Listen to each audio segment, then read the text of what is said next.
Hi everyone and welcome back. We are joined today by Dennis Fritz. Hola a todos y bienvenidos de nuevo.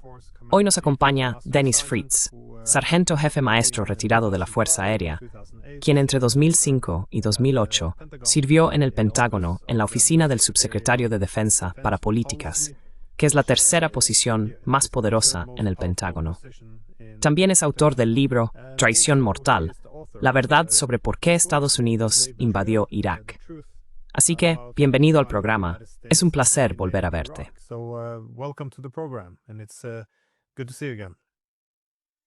Gracias por invitarme, Glenn. Es un honor estar aquí contigo hoy.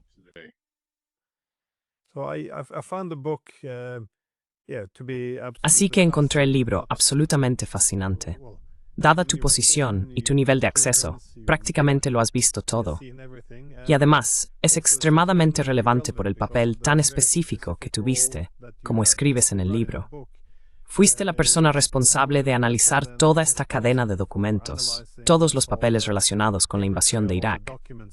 Y de nuevo, obtuviste verdaderas percepciones sobre la deshonestidad y cómo se venden las guerras al público, lo que implica no solo engañar a la ciudadanía, sino también traicionar a los soldados que dedicaron sus vidas a servir a su país.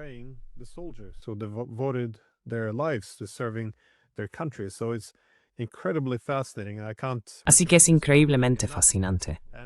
No puedo recomendar este libro lo suficiente. Y lo que también resulta fascinante es que trazas una línea desde aquellos días hasta las guerras actuales. De hecho, si miras los temas que se debatían entonces, seguimos luchando más o menos por lo mismo, no solo en la misma región, sino también contra los mismos países. Así que pensé que un buen punto de partida sería tu trayectoria. ¿Cómo describirías tu carrera y por qué escribiste este libro?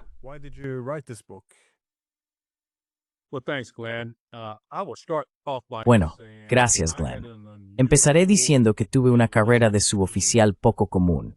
De hecho, probablemente diría que tuve el equivalente, en el ámbito de los suboficiales, a la trayectoria de un general. Y lo digo con total sinceridad, porque pasé mucho tiempo en el Pentágono siendo un joven suboficial y fui ascendiendo en los rangos hasta alcanzar el grado más alto de suboficial.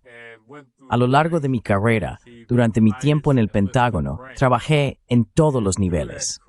Desde el Estado Mayor de la Fuerza Aérea, que es la sede central de la Fuerza Aérea, hasta el nivel del secretario de la Fuerza Aérea en asuntos legislativos, donde coordinábamos con el Capitolio y el Congreso de los Estados Unidos para atender las necesidades de la Fuerza Aérea.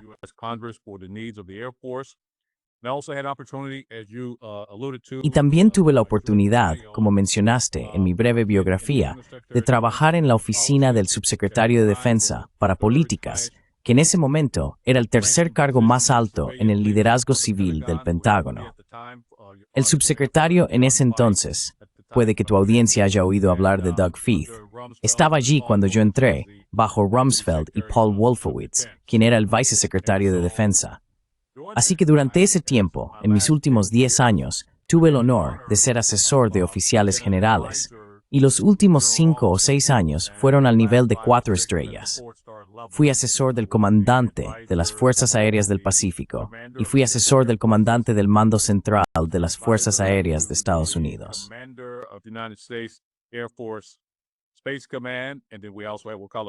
El mando espacial. Y luego también teníamos lo que llamaremos un mando conjunto del mando espacial, que incluiría a todos los servicios estadounidenses. Además, tenía una función adicional como asesor del comandante de NORAD. Así que tuve una trayectoria profesional, algo inusual, como suboficial, y eso me dio una visión de cómo funcionaba la política exterior y cómo funcionaba nuestro gobierno. Ahora bien, lo que me llevó a escribir el libro fue que, como todos nosotros en Estados Unidos y probablemente en el mundo, después del 11S, estábamos alarmados. Esa fue la primera vez que nuestro país fue golpeado tan duramente por una fuerza extranjera. Sabes, la primera vez sería Pearl Harbor, no Hawái, sino realmente en el territorio continental.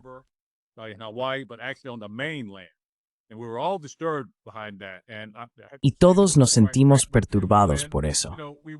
Y tengo que decirte esto con total franqueza, Glenn. Sabes, queríamos venganza porque sentíamos que nos habían atacado.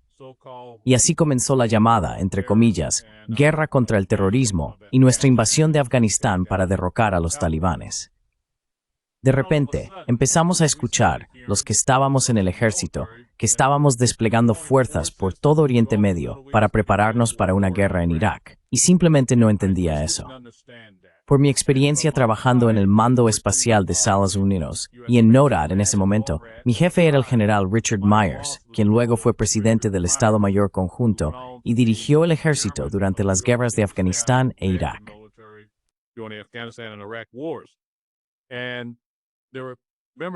Y había miembros de mi equipo, cuando dejé el mando espacial, que querían ir al Pentágono. Pensaban que sería un punto culminante en su carrera. Así que tenía a varias personas en el equipo y algunos oficiales con los que había trabajado en años anteriores. Les llamaba y les preguntaba, ¿dónde está esta información de inteligencia sobre que Irak tiene armas de destrucción masiva? Porque tenía a jóvenes, hombres y mujeres, que venían a mí y me decían, jefe, que era mi título en ese momento, abreviatura de jefe maestro de mando, y me llamaban jefe. ¿Por qué vamos a ir a la guerra en Irak? Algunos de sus familiares también se hacían esa misma pregunta.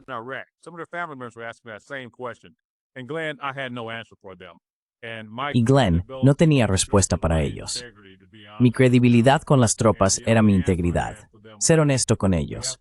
La única respuesta que tenía era que debemos seguir las órdenes de nuestros superiores. Solo si sentimos que sus órdenes son poco éticas o ilegales, podemos no obedecerlas.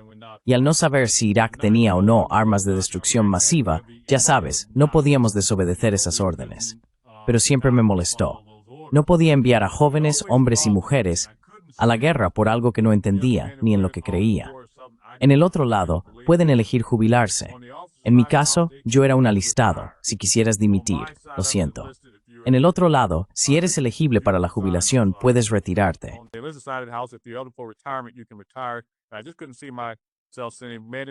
Simplemente, no podía verme enviando a hombres y mujeres a la guerra por algo que no entendía, en lo que no creía. Así que, después de jubilarme, de alguna manera, volví a ser llamado al Pentágono. Y lo llamé intervención divina. Cuando me llamaron de nuevo al Pentágono, pasé a formar parte de un equipo que se creó para revisar todos los documentos de planificación previa a la guerra de Afganistán y, en mi área de interés particular, Irak. ¿Cómo llegamos hasta allí? Ahora bien, bajo el pretexto de que debido a la controversia histórica de la guerra de Irak, necesitábamos desclasificar tantos documentos como fuera posible. Y eso, vaya, realmente captó mi atención. Tendría la oportunidad de ver, oye, ¿realmente fuimos a la guerra por las armas de destrucción masiva? Y por eso lo llamo intervención divina.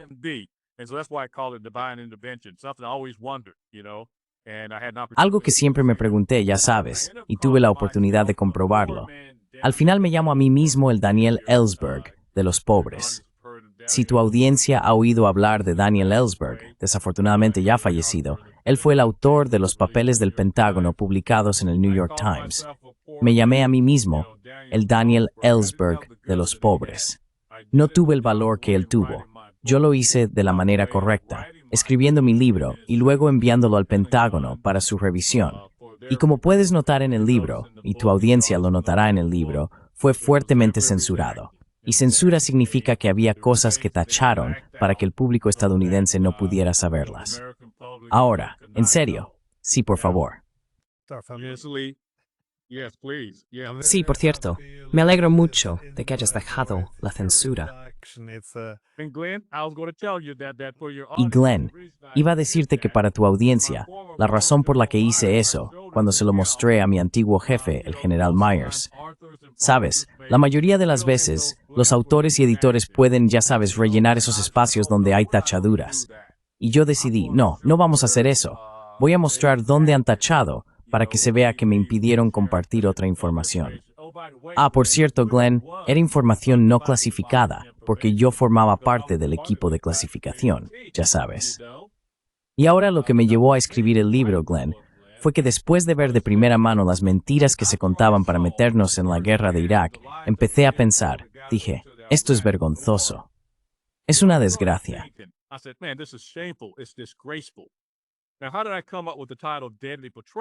Ahora, ¿cómo se me ocurrió el título Traición Mortal? Bueno, periódicamente en el Pentágono, todos los heridos de guerra que estaban en Walter Reed venían a recuperarse. Walter Reed en ese momento era el principal centro médico en Washington, D.C., donde regresaban los heridos de guerra de Afganistán e Irak. Después de que dejé el Pentágono por segunda vez, desafié a mi antiguo jefe, el general Myers, y a otro jefe, diciendo que necesitamos cuidar a nuestros guerreros heridos cuando regresan después de enviarlos a la guerra. Y después de ver el trato que recibieron nuestros heridos de guerra, que se reveló en un artículo del Washington Post en 2007, el trato a nuestros heridos de guerra, Glenn, fue terrible. Fueron tratados mal.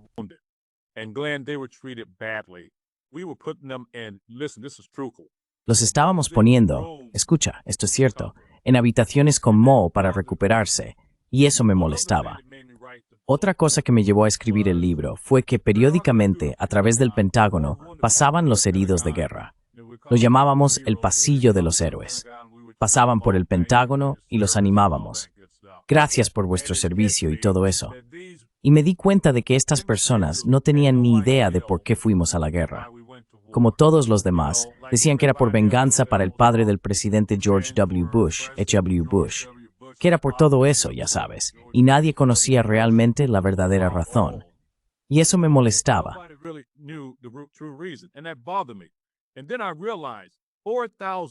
Y entonces me di cuenta de que 4.500 de nuestros hombres y mujeres militares estadounidenses habían muerto en esa guerra que se basaba en una mentira. Además, fui más allá. Me di cuenta de la cantidad de iraquíes que habíamos matado, de la infraestructura que habíamos destruido, todo basado en una mentira. Y pensé que tenía que escribir ese libro. Aquí está. Estaba en una sala llena de historia. Y nosotros, en ese momento, para serte sincero, Glenn, nos estábamos centrando en el ejército. Yo era uno de ellos. Y nosotros los militares no teníamos ni idea de por qué fuimos a la guerra. Por los 4.500 que murieron, y por sus familias, pensé que lo correcto era hacerles saber por qué murieron. 4.500, una traición mortal a los hombres y mujeres militares de nuestras Fuerzas Armadas de los Estados Unidos.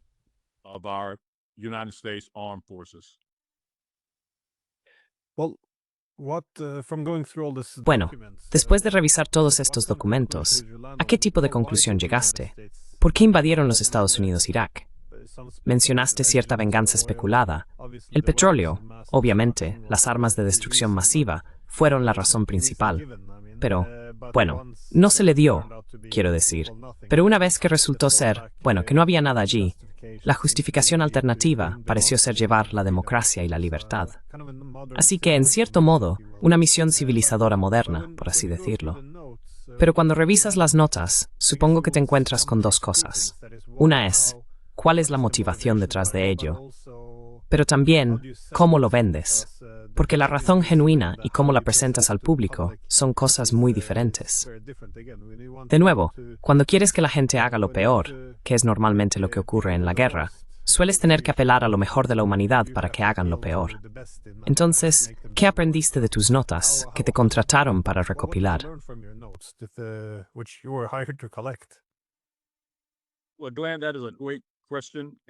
Bueno, Glenn, esa es una gran pregunta. Y también está relacionada con lo que mencionaste en la introducción, sobre cómo se conecta con lo que está ocurriendo hoy en Oriente Medio. Sabes, para mi sorpresa y decepción, esta guerra nunca tuvo que ver con la defensa de Estados Unidos. Nunca se trató de que Saddam tuviera armas de destrucción masiva. Eso solo se utilizó como excusa o justificación. Y te diré que hubo muchos en el mundo de la inteligencia que le decían a la administración Bush que no había armas de destrucción masiva.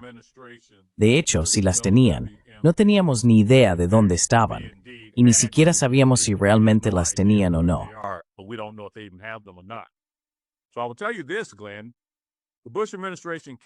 Así que te diré esto, Glenn. La administración Bush llegó con el deseo de ir a la guerra con Irak. En ese momento no tenía nada que ver con las armas de destrucción masiva. ¿Por qué, te preguntarías, Glenn? Pues porque había quienes, has oído el término neocons, que llevaban años presionando para que fuéramos a la guerra. En la primera guerra de Irak, cuando entramos bajo el mando de George H.W. Bush para sacar a Saddam de Kuwait, hubo algunos en ese momento, como Paul Wolfowitz, que era subsecretario de Defensa, que querían que nos quedáramos y mantuviéramos el control de Irak. Ahora, ¿por qué era eso? Bueno, verás en el libro que la única razón para entrar en Irak era en nombre de Israel. Ahora, ¿por qué dirías eso?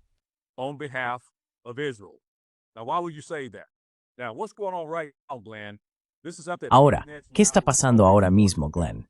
Esto es algo que Bibi Netanyahu siempre ha querido hacer. Ahora está siendo directo.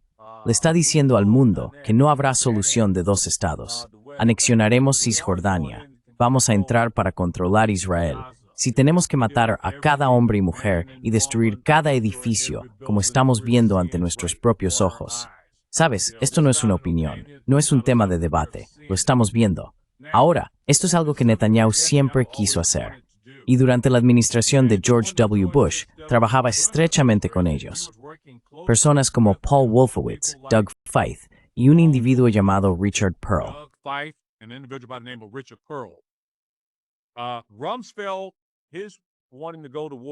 Rumsfeld, su deseo de ir a la guerra, tenía que ver con el imperialismo estadounidense, con la excepcionalidad de Estados Unidos. Él sentía que América, escucha esto, era la única superpotencia y que deberíamos tener la tribuna para hacer lo que quisiéramos. Y nuestro objetivo debía ser lograr la paz en Oriente Medio. ¿Y cómo? Utilizando nuestra fuerza militar. Ahora bien, ¿cómo se relaciona esto? Bibi Netanyahu siempre ha querido entrar y destruir completamente Gaza, principalmente a Hamas y Hezbollah, los brazos armados de quienes luchan por sus vidas y su tierra. No queríamos que Bibi hiciera eso, porque como puedes ver ahora, está ocurriendo la matanza y la destrucción.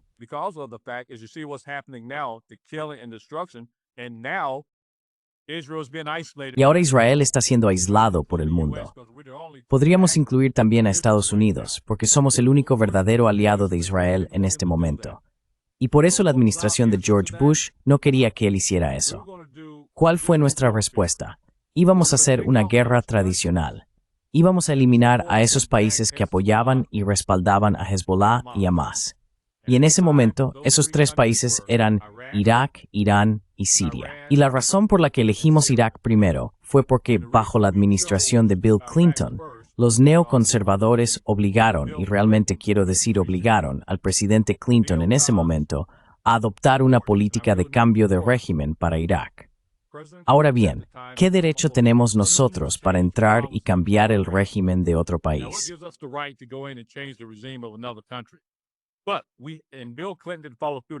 Pero nosotros y Bill Clinton no seguimos adelante con eso porque no teníamos ninguna excusa para hacerlo, Glenn. No teníamos excusas para entrar y cambiar las cosas, aunque hay algunos que piensan que podemos hacerlo, como los Rumsfeld del mundo, pero no pudimos hacerlo. Entonces llega la administración Bush con la brillante idea, vale, vamos a eliminar esos países, pero ¿cómo lo hacemos? Desafortunadamente, Glenn, ya sabes, hay teóricos de la conspiración y han intentado que yo diga esto. No lo sé, solo puedo darte hechos, lo que sé, y suposiciones y opiniones. Has oído a mucha gente decir que lo del 11S fue un trabajo interno. Eso no lo sé. Pero hay algunas personas que realmente pueden convencerte cuando ves la forma en que cayeron esos edificios.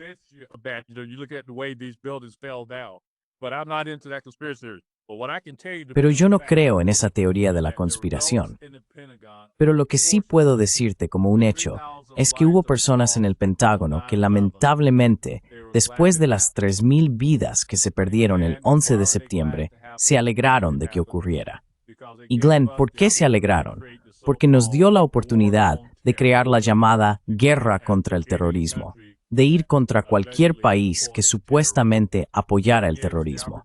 Y eso nos dio la oportunidad de ir contra esos tres países, Irak, Siria e Irán. ¿Por qué fuimos primero a por Irak? Porque, como se dijo antes, ya teníamos una política de cambio de régimen en marcha. Íbamos a ir primero a por Irak, luego Siria y después dejaríamos Irán para el final, porque sabíamos que sería una batalla más difícil.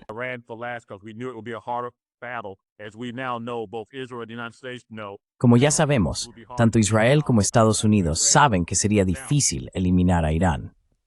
Ahora, en los últimos 6 o 7 meses, habrás oído en la prensa sobre el general Wesley Clark, uno de los generales retirados del ejército de Estados Unidos, mencionando que había 7 países que iban a ser objetivo. Fue decepcionante. Wesley Clark lo sabe porque lo vio. Ese fue uno de los documentos que desclasificamos, y la declaración que hizo Wesley Clark era cierta. Íbamos tras esos 7 países porque considerábamos que eran los que apoyaban el terrorismo contra Israel.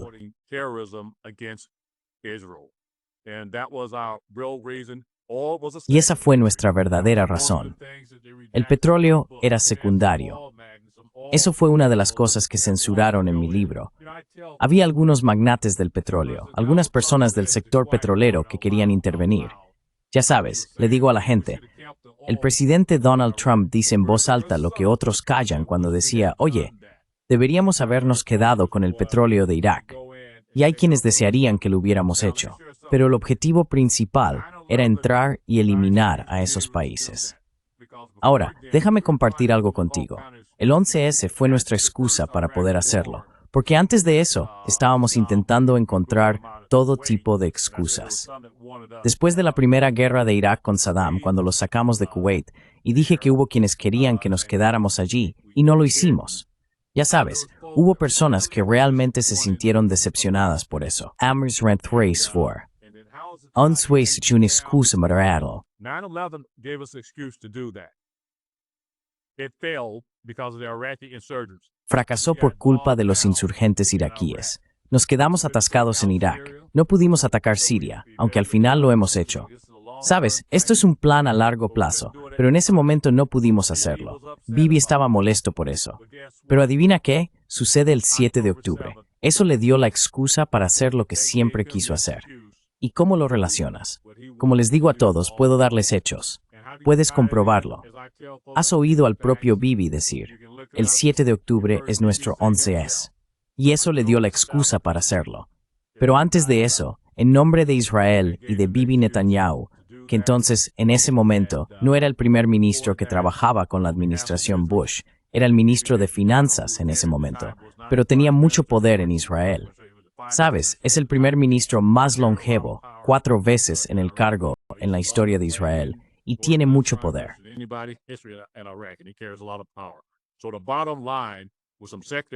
Así que, en resumen, hubo algunas razones seculares por las que fuimos a la guerra, una de ellas siendo el imperialismo, pero fue en nombre de Israel, para eliminar a esos 3 países que se resistían al poder de Estados Unidos y apoyaban a Hamas y Hezbollah. Permíteme mencionar otra cosa que dijiste antes sobre la democracia. Puedo decirte esto, y está en el libro. George W. Bush realmente creía en la democracia, y esa fue su razón para ir a la guerra. Pensaba que si usábamos balas, fuerza y presión para eliminar a esos países, entonces los palestinos, sin apoyo militar ni armado, no tendrían más opción que hacer la paz con Israel según las exigencias de Estados Unidos e Israel. Eso fue mucho, pero quería decirlo todo, y quedo a la espera de más preguntas.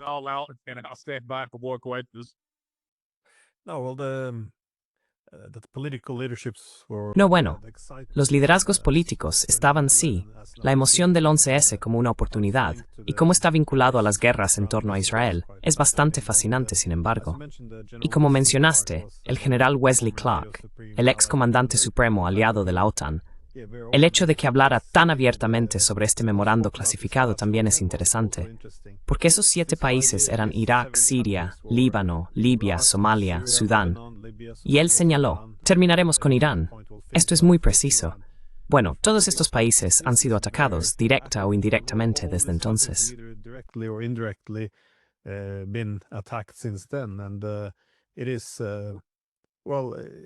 Y es que, bueno, uno realmente no puede usar la palabra teoría de la conspiración cuando tienes a los líderes políticos y militares declarándolo abiertamente. Pero también escuché que el cambio de régimen en Irak, que en su momento fue un objetivo declarado, ha sido calificado como una teoría de la conspiración. Pero, como mencionaste, en octubre de 1998, el Congreso aprobó y el presidente Bill Clinton firmó la Ley de Liberación de Irak, que es una ley dense para reemplazar al gobierno iraquí. Quiero decir, ¿cómo? Y aún así, esto se denuncia como una teoría de la conspiración. pero está ahí mismo. This is, Es ley. that's a conspiracy theory, but it's right there. It's law. Hey, Glenn, I'm just going to say it. Here, listen what you just Glenn, said. solo voy a decir esto. Law. Escucha lo que acabas de decir. Era una ley. No era una política, era una ley. Y eso es increíble. Y tienes razón. A veces creo que algunos de estos piensan que somos tontos. Sabes, está ocurriendo justo delante de nuestros ojos. Incluso ahora, a la gente no le gusta usar el término que se está usando hoy en día, genocidio, pero lo vemos. Yo le digo a la gente, gracias a Dios por las redes sociales. Lo estamos viendo en tiempo real. En el pasado, cuando te conectas con lo que Estados Unidos ha estado haciendo, incluso nosotros en Estados Unidos, la gente no sabía realmente lo que estaba pasando en Gaza. No conocíamos la difícil situación de los palestinos, porque nuestros medios de comunicación están vinculados a lo que hacéis. Y gracias a Dios por las redes sociales, donde podemos ver lo que está ocurriendo. Social media where we can see what's going on. And as you stated, Glenn, it's not conspiracy theories. Y como dijiste, Glenn, no son teorías de la conspiración. Lo vemos, lo sabemos. Y por cierto, de esos países del sur solo queda uno en pie, y es Irán. Nos hemos deshecho de todos, desde Gaddafi a Assad, aunque no lo matamos, queríamos hacerlo, pero ahora está en Rusia. Eliminamos a Saddam, y ya sabes, Irán sigue en pie. Y la razón por la que los dejamos para el final es porque sabíamos que sería una tarea difícil. Ahora, déjame compartirte algo más. Sabes, cuando llegamos a la administración Obama, con el Plan de Acción Integral Conjunto, más conocido como el Acuerdo Nuclear con Irán, una de las cosas que los neoconservadores y los belicistas acérrimos de Estados Unidos querían era que los iraníes se deshicieran de su programa de misiles balísticos.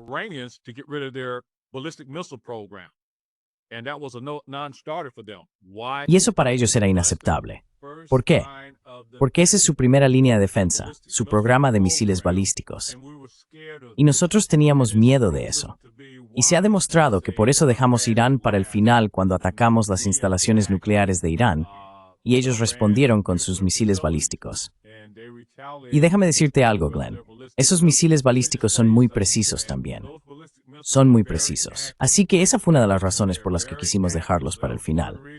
La otra razón que también vimos suceder, sabes, en Irak y en Siria, esos eran países algo desmoronados. Se necesita ese tipo de mano dura, ya sabes, líderes como Assad.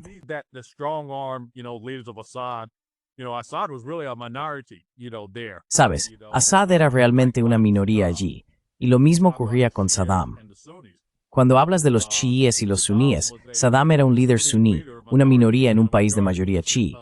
Así que pensaron que sería fácil derrocar a esos dos individuos. Pero en Irán son persas. Se unen como pueblo en momentos en que son atacados o amenazados.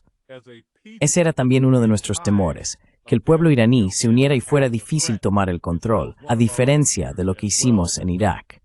Pensamos que sería pan comido, que la gente en Irak nos recibiría con los brazos abiertos.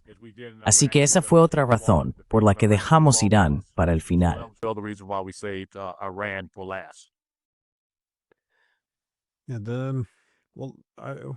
Bueno, entonces quiero preguntarte un poco sobre cómo viste que se vendía esa idea, porque hay un informe filtrado de la CIA que dice que cuando los europeos empezaron a perder interés en Afganistán, se les ocurrió la idea de que, bueno, a los europeos realmente les importan los derechos de las mujeres.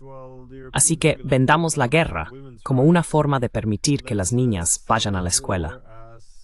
Así que tenías al secretario general de la OTAN, Stoltenberg, coescribiendo un artículo con Angelina Jolie, de Hollywood, sobre por qué la OTAN es ahora el principal defensor de los derechos de las mujeres en Afganistán.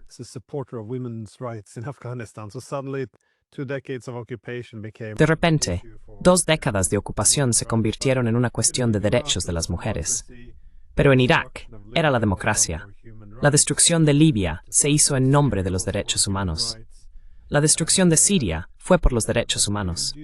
Tienes todo un capítulo en tu libro sobre la estrategia de desinformación, la campaña de propaganda, las relaciones públicas, cómo vender una guerra al público, etc. Cuando revisas estos documentos, ves ambas cosas. ¿Por qué queremos esta guerra? Y también cómo vendemos esta guerra.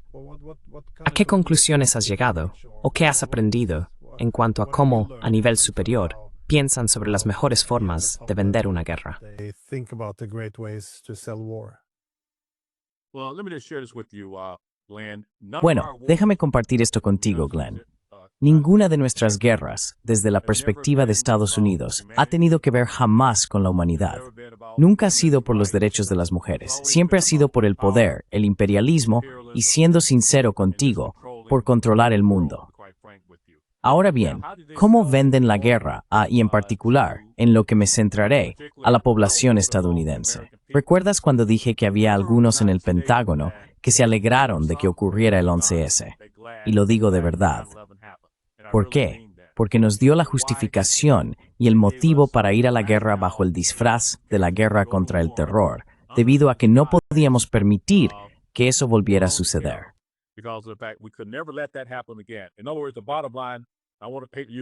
En otras palabras, en resumen, voy a usar un término, no me gusta maldecir, pero asustaron muchísimo al pueblo estadounidense diciendo, si no vamos a la guerra, esto podría volver a ocurrir. Y el pueblo estadounidense se sumó a eso.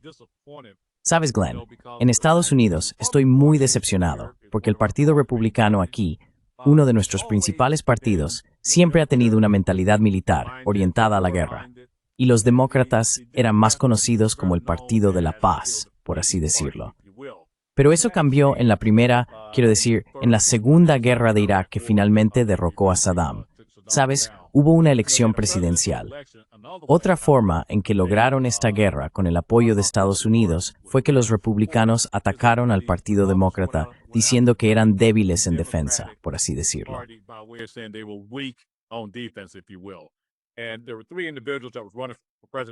Y había 3 personas que se postulaban para presidente en ese momento: Joe Biden, John Kerry y Hillary Clinton. Y como parte de esa campaña de desinformación, iban a difundir un mensaje para decirle al pueblo de Estados Unidos, oye, estas personas no quieren protegerte. Son débiles en defensa. Podría ocurrir otro 11S o algo peor que el 11S. Así que tenías a personas como ellos en ese momento, que posiblemente sabían que no había armas de destrucción masiva, subiéndose al carro para decir, vale, tenemos que ir a la guerra con Irak. Y eso fue muy decepcionante para mí. Pero la razón principal por la que vendieron esta guerra fue asustando de muerte al pueblo estadounidense.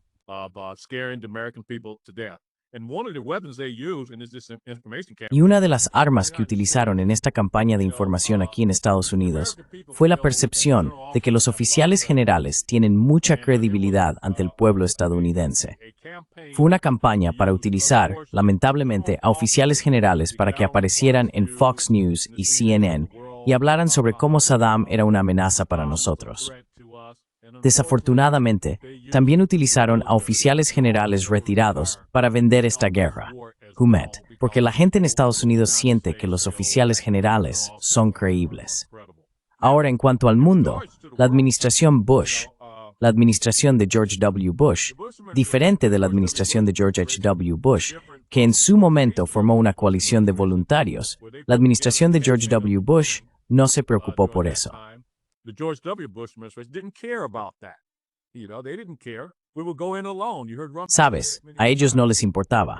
Iremos solos. Oíste a Rumsfeld decir eso muchas veces. Pero cuando mencionas vender la guerra, Alemania y Francia realmente no querían ir a la guerra. ¿Recuerdas que quisimos cambiar el nombre de las patas fritas a patatas de la libertad y cosas así? Y verás en el libro que ocultamos mucha información a Alemania y Francia porque sabíamos que Saddam no tenía armas de destrucción masiva. No dejamos que Alemania y Francia lo supieran porque temíamos que eso llegara al Consejo de Seguridad de las Naciones Unidas y detuviera la guerra. Los únicos 3 países a los que realmente mantuvimos informados de lo que estábamos haciendo, bueno, en realidad principalmente 2, fueron el Reino Unido, lo cual no te sorprenderá, e Israel. Ellos sabían exactamente cuál era el plan y demás.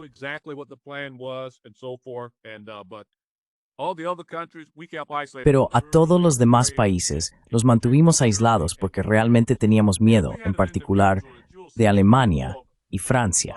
Y teníamos a una persona que verás en el libro que representaba a Saddam. Cuando se dio cuenta de que realmente íbamos a la guerra, envió a alguien a hablar con Richard Pearl para decirle, oye, escucha, les daremos a los estadounidenses todo lo que quieran. Derechos mineros, derechos sobre el petróleo. Intentaremos hacer todo lo posible para ayudar a que Oriente Medio, en general, haga las paces con Israel. Haremos todo lo que sea necesario. Y sabían que este tipo era creíble. No le contamos eso a Alemania ni a Francia, porque sabíamos que detendrían la guerra, ya sabes, que intentarían frenarla. Así que, pasara lo que pasara, para llevar a cabo este plan, incluso si Saddam hubiera cedido, íbamos a ir a la guerra. No hay ninguna duda sobre eso.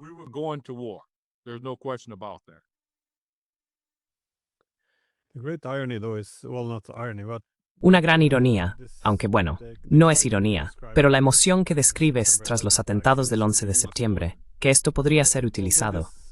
Por supuesto. Sí. Bueno, esto dio lugar a la guerra global contra el terrorismo, que esencialmente señalaba a alguien. Ahora son terroristas. Legitimiza el uso de la fuerza.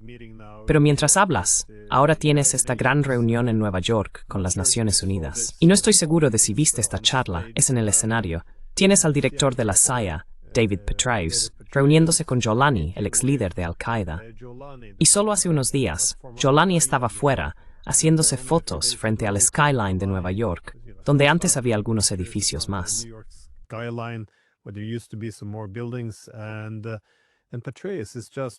Y Petraeus no hace más que adularle, diciendo, oh, solíamos estar en bandos opuestos, luchábamos el uno contra el otro en Irak, y ahora estamos aquí en el mismo. No estoy seguro de qué se suponía que debía comunicar, porque hasta hace poco, Estados Unidos tenía una recompensa por su cabeza como terrorista. Y ahora somos amigos. Sigue siendo un terrorista, pero ahora estamos en el mismo bando. Quiero decir, ¿cómo se está viviendo esto en el ejército estadounidense y entre todas las personas que perdieron a sus compañeros soldados, a sus seres queridos, y ahora hemos llegado a esto? Es que resulta alucinante.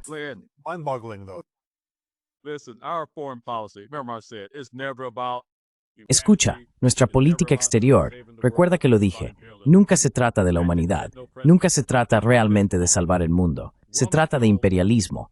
Eso no sentó ningún precedente. Piensa en esto por un momento. Rumsfeld con Saddam. Hay una foto, puedes buscarla en Google. ¿Sabes, Saddam? Éramos amigos de Saddam porque cuando estaba la guerra entre Irak e Irán lo apoyamos. Piensa en cuando la Unión Soviética invadió Afganistán. ¿A quién apoyamos? A Osama. Perdón, se me ha escapado ahí. Osama Bin Laden. Casi parezco un argumento republicano diciendo esto. Osama Bin Laden, lo apoyamos contra la Unión Soviética. Y ahora mira para qué lo vamos a usar. Israel, ya sabes, para hacer la paz con Israel. Así que no me sorprende eso. Y sí, duele.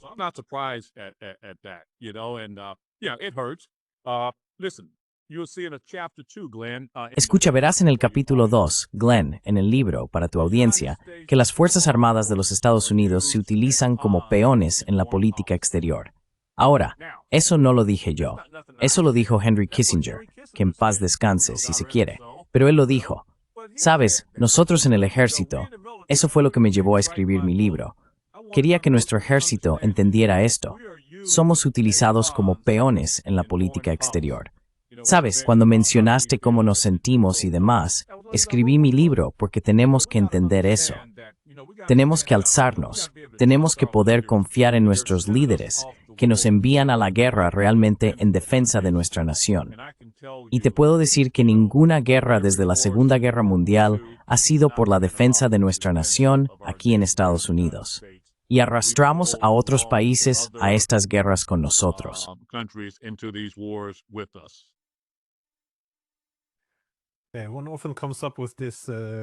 A menudo también se crean estos eslóganes para impulsar una guerra.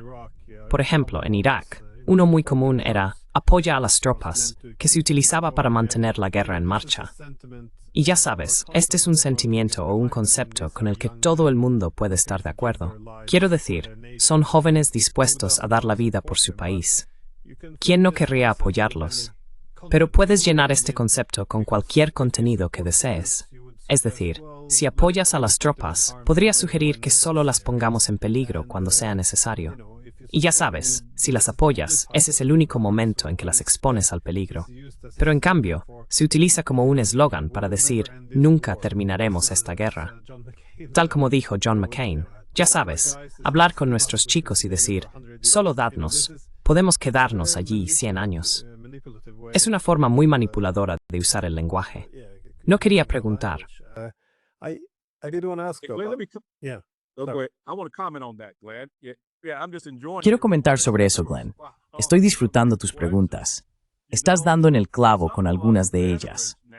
Algunos de nosotros, los veteranos, ahora decimos, estoy tan harto de los políticos, ya sabes, pero esto ha llegado hasta los ciudadanos normales, de a pie. Cuando descubren que somos veteranos, en el ejército nos dicen gracias por tu servicio, y eso es solo, ya sabes, para animarnos.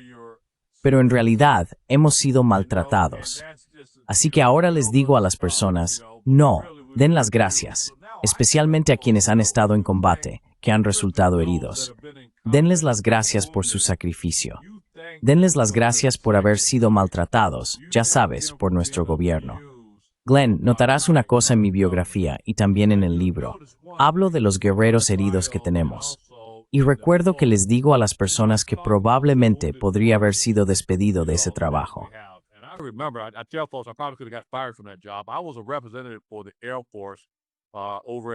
Fui representante de la Fuerza Aérea en el principal centro médico. Mencioné el antiguo Walter Reed y solíamos recibir a miembros del Congreso que venían a agradecer a nuestros heridos por su servicio. Había personas con amputaciones, dobles amputados, triples amputados, gente que había perdido ambos brazos y piernas, y ellos decían, oh, gracias por su servicio. Eso solía molestarme. Recuerdo que le dije a un congresista en particular, congresista, yo no estoy herido, puede agradecerme por mi servicio si así lo desea, pero debe agradecerles a ellos por su sacrificio, a ellos y a sus familias, por el sacrificio que han hecho. Y lamentablemente, es un sacrificio basado en una mentira. Y tengo que decirte, Glenn, sabiendo eso, sería una vergüenza para mí no haber escrito mi libro, sabiendo lo que sé. Sería una vergüenza para mí no haberle hecho saber al público que nuestro ejército es utilizado y maltratado por nuestra política exterior.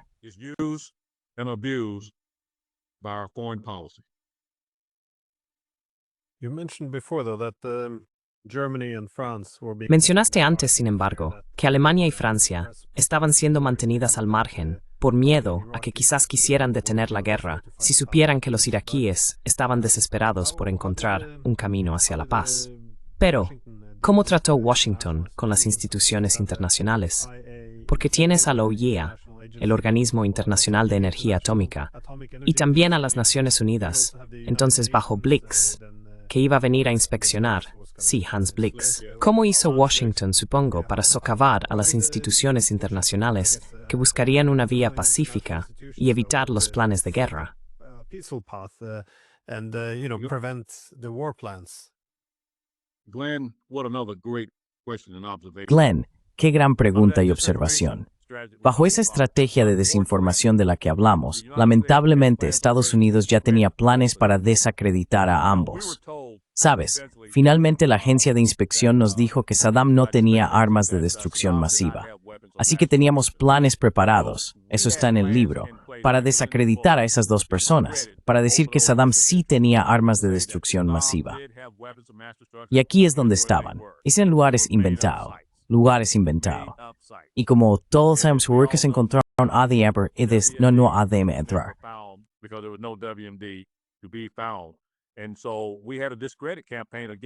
Así que lanzamos una campaña de desprestigio contra esas dos personas y contra las Naciones Unidas.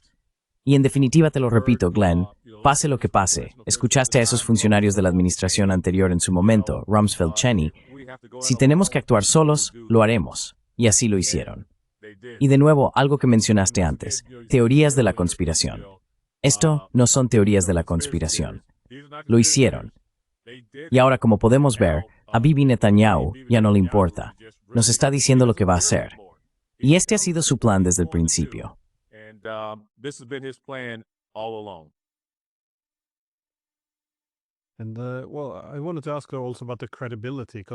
Bueno, también quería preguntarte sobre la credibilidad, porque en tu libro escribes, desde Rumsfeld hasta Condoleezza Rice, Wolfowitz, Rumsfeld, Quiero decir, todos parecen estar muy motivados en términos de motivación, organizados en torno a la idea de que la credibilidad de Estados Unidos debe preservarse y que eso requiere la guerra en lugar del miedo a ser vistos como si huyeran. Quiero decir, ¿es esta la idea? Que si aceptaran un acuerdo pacífico o un resultado negociado, esto haría que Estados Unidos pareciera débil. ¿Cuánto del entusiasmo por la guerra o el afán bélico se explica por este impulso de reforzar la credibilidad? The drive for enhancing or US credibility. Glenn, another great question. Glenn, otra gran pregunta. Sabes, cuando intentaba pensar en el título de mi libro, una de las primeras ideas que me vinieron a la mente fue la credibilidad. La verdad, ¿por qué fuimos a la guerra? Porque de hecho, y esto es especialmente cierto en el caso de Rumsfeld, él sentía que la credibilidad de Estados Unidos estaba en juego. ¿Cómo empezó todo eso? Bueno, como mencioné antes, bajo la administración de Bill Clinton, teníamos una política de cambio de régimen para Irak y Bill Clinton no hizo nada al respecto. Así que Rumsfeld sentía que eso iba en contra de nuestra credibilidad. No teníamos credibilidad para tener una política de cambio de régimen en Irak si no habíamos hecho nada al respecto. Y ese fue un aspecto.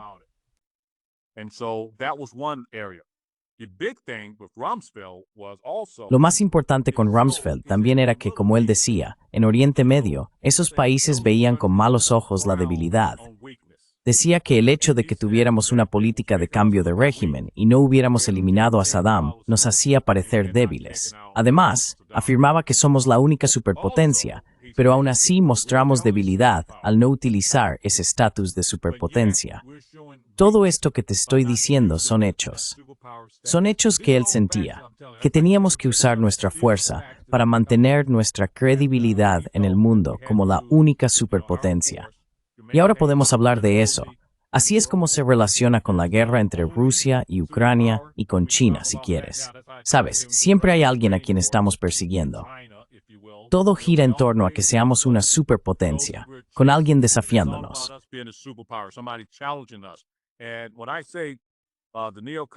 Y cuando hablo de los neoconservadores y los belicistas en Estados Unidos, este plan se remonta hasta 1990. Como dije, hubo algunos que entraron en Irak la primera vez para sacarlos de Kuwait.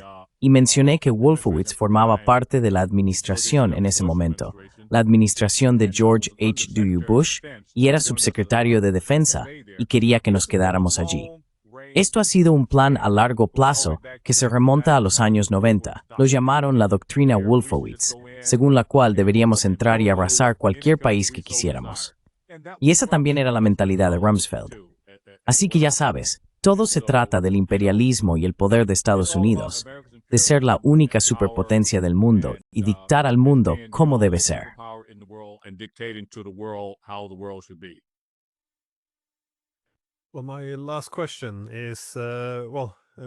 Bien, mi última pregunta es, basándome en tu último capítulo, que es muy apropiado, y es, ¿puede volver a ocurrir esto?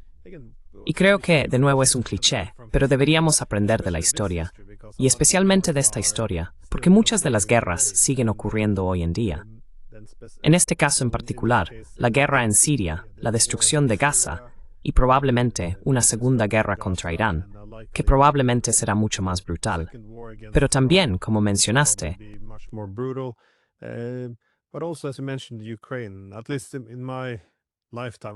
al menos en mi vida, nunca he visto mentiras y propaganda tan abrumadoras, tan evidentes y sin embargo tan vergonzosas en ningún sitio.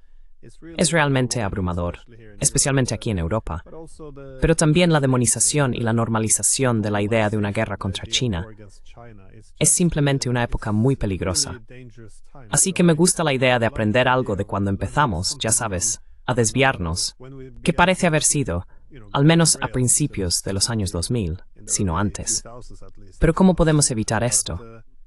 ¿Qué se puede hacer para, supongo, volver a encauzarnos aquí?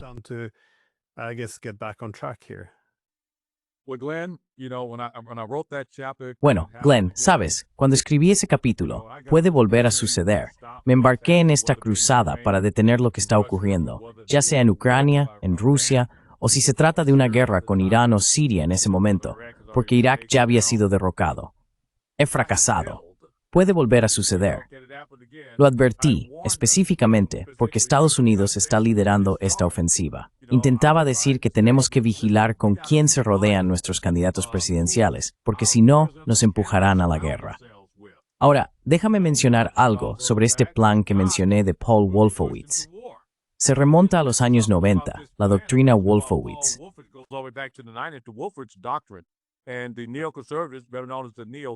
Y los neoconservadores, más conocidos como los neocons, creen en el excepcionalismo estadounidense y en que debemos controlar el mundo. Así que cuando preguntas cómo evitar que esto ocurra, parte de la estrategia en aquel entonces era contrarrestar el extremismo. Luego, cuando Rusia pasó de ser la Unión Soviética a ser Rusia, el objetivo también era contrarrestar eso, asegurarse de que no se convirtieran en un equivalente a nosotros. Así que todo se remonta a esa época, como has dicho. Mi objetivo es que el pueblo estadounidense y el mundo sepan que nuestra intención no es permitir que ninguna otra superpotencia lo dicte todo. Analicémoslo un momento. Todo se remonta a la guerra de Ucrania.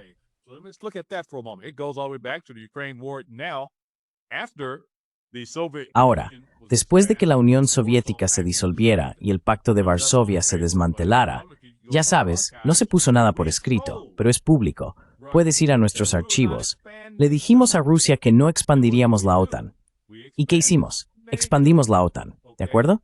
China pasó de ser alguien con quien colaboramos, por supuesto, durante la administración de Richard Nixon, para conseguir mano de obra barata.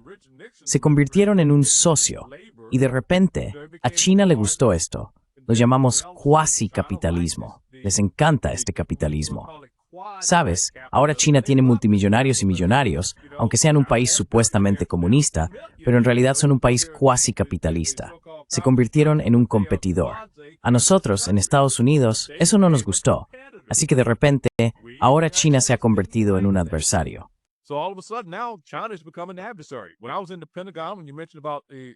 Cuando estaba en el Pentágono, cuando mencionaste al subsecretario de Defensa de la República en la que trabajaba, eso fue en 2008 y 2009. Ya estábamos intentando analizar a China, cómo los convertimos en un adversario, porque se estaban volviendo demasiado poderosos, tanto militar como económicamente. La razón por la que se convirtieron en una potencia militar es porque nosotros éramos una amenaza para ellos. Sabes, los estábamos amenazando. Y lo mismo ocurre con Rusia. Ya sabes, Putin. Tienes a un hombre que es nacionalista, diciendo, oye, vamos a demostrarte que no eres la única superpotencia. Si recuerdas, Glenn, y tu audiencia, después del final de la Guerra Fría, nosotros Estados Unidos fuimos muy arrogantes. Íbamos por ahí diciendo, ganamos la Guerra Fría, somos la única superpotencia del mundo. Eso no es una conspiración.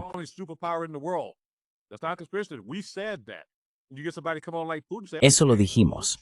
Consigues que alguien como Putin venga y diga, vale, os lo mostraremos. Del mismo modo, China nos lo está mostrando ahora. Así que han aprendido. Ahora, Glenn, lo que deberías recordar es que tengo mucho miedo. Sabes, has oído a algunas personas decir, ya sabes, hacia dónde van las cosas ahora mismo. La única manera en que Estados Unidos podría realmente ganar una gran guerra con China o Rusia sería mediante una guerra nuclear. Y eso es bastante aterrador. Y no creo, cuando decimos lecciones aprendidas, no creo que Rusia o China se queden de brazos cruzados y nos dejen ser los primeros en usar un arma nuclear, porque ya hemos demostrado que lo haríamos. Solo pregúntale a Japón.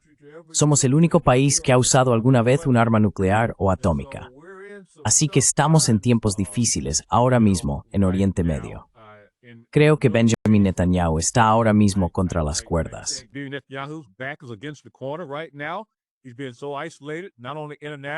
Ha estado tan aislado, no solo internacionalmente, sino también a nivel nacional, en su propio país.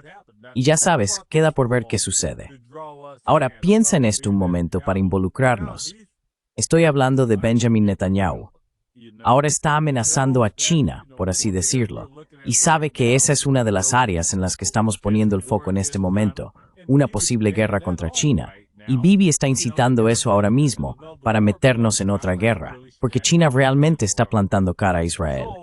Así que, Glenn, tenemos tiempos difíciles por delante. Y cuando dijiste, ya sabes, mi último capítulo, ¿puede volver a suceder? Bueno, sí puede, y más, y me decepciona mucho decir eso. Así que en ese sentido, podría hacer lo que estuviera en mi mano para lograr un mundo más pacífico. Sabes, es triste que esté fracasando, y muchos de nosotros estamos fracasando. In a rewrite, a new edition, you might change. En una nueva versión, una nueva edición, podrías cambiar el título a Sí, aquí vamos otra vez. Pero es triste ver la misma obra representándose una y otra vez. Y siempre es lo mismo. Vemos Afganistán y decimos, bueno, resulta que después se basaba en afirmaciones fraudulentas. Vemos lo mismo con Irak, Libia y luego con la guerra del momento, por ejemplo, Ucrania. Es bueno, esta vez es diferente.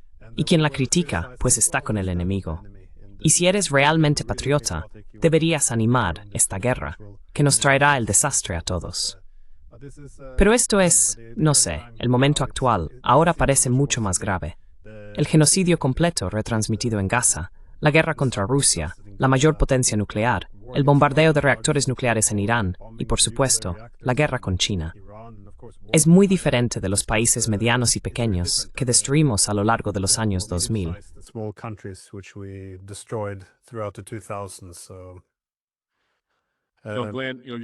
Glenn, mencionaste la ironía hace unos minutos. Estados Unidos tiene esta filosofía y lema, la paz a través de la fuerza. Y ahora mismo, esta supuesta fuerza está causando un desastre.